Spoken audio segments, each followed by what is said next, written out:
Bon, eh bien, salut à tous les amis, c'est le Gros Dino. J'espère que vous allez bien. Et nous voici donc repartis pour une nouvelle vidéo des actus de la semaine.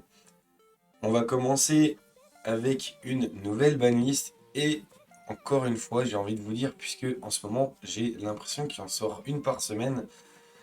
Donc, eh bien, ce coup-ci, c'est une banlist, mais ce n'est pas n'importe laquelle, puisque c'est la première banlist pour le Rush Duel. Je vous l'affiche de suite. On peut voir qu'il n'y a eu aucune carte bannie, uniquement des cartes limitées et semi-limitées. Personnellement, la seule chose que j'ai à dire, c'est vivement que ça arrive chez nous, puisque les artworks sont juste incroyables, et j'ai hâte de pouvoir y jouer. Allez, on enchaîne avec une autre banlist, une banlist ce coup-ci pour l'OCG, une banlist qui sera effective à partir du 1er octobre donc 2023, où on peut voir dans cette banlist des cartes qui, personnellement, j'aimerais bien que le TCG prenne un petit peu exemple dessus, ça me ferait plaisir. Vous l'aurez compris, je parle bien entendu de Mew Mew qui sort de la banlist. J'aimerais bien que chez nous, le Mew Mew soit débanni aussi.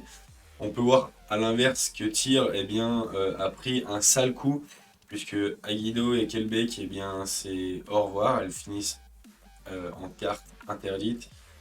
Et en limité, on voit la tire cache ainsi que Bloc Dragon. Alors Bloc Dragon n'en tire pas forcément, mais la tire cache, elle, eh bien, ça fait mal quoi. Après, le deck tir là-bas était vraiment très représenté, donc ça me semble assez logique que ça prenne un petit coup gratuitement. Bon, on continue les amis avec un petit playmat qui sort pour l'OCG à date du 28 octobre. Un playmat qui est juste incroyable, je vous l'affiche de suite. On peut voir qu'il y a dessus donc Jaden et Yubel.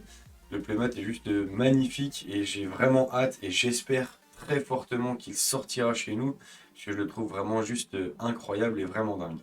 Bon, eh bien, je vous propose de terminer ces actus de la semaine par un débrief de l'OTS Championship organisé ce dimanche à Besançon par les Jeux de la Comté et il était streamé par notre ami Raiden.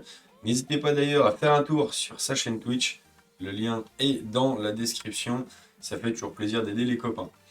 Je vous affiche de suite l'intégralité des decks qui étaient présents lors de ce tournoi. On peut voir qu'il y avait 34 joueurs, donc c'était assez sympa. Un tournoi plutôt pas mal.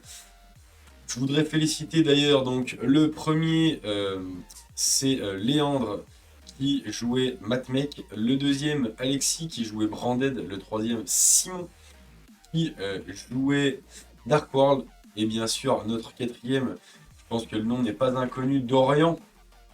Dorian qui jouait Unchained et qui avait également été dans le top et bien, la semaine d'avant à l'ETS Championship de Sœur. Je vous propose maintenant bien, les decklists du premier, deuxième, troisième et quatrième. Donc on va commencer bien, par la fin. N'hésitez pas à mettre pause pour vous inspirer des decklists si ça vous dit. Allez, on est parti avec Unchained. Et là, on peut voir que bien, le deck n'a pas spécialement changé par rapport à la semaine dernière.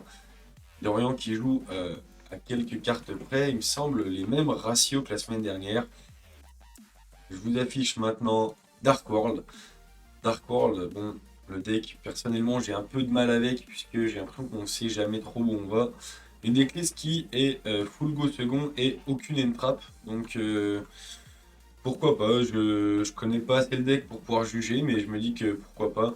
On voit néanmoins que la nouvelle magie qui était faite donc pour le deck qui est sorti en secrète, eh bien elle est à 3 exemplaires, hein, direct. On a bien compris que cette carte allait être trop fort pour le deck. On continue donc avec Branded, où là, eh bien, on peut voir des petites super polies en main deck, et ça, c'est pas dégueu, hein, les amis. Hein. Il jouait bien entendu l'engine avec Dragoon. Par contre, comme on peut le constater, il n'y a pas le petit engine Chimera, le nouvel engine Chimera, mais il y a bien la Puppet Lock. Je n'avais pas vu, je viens de la voir à l'instant. Et on va terminer avec eh bien, le premier, le deck Matmec.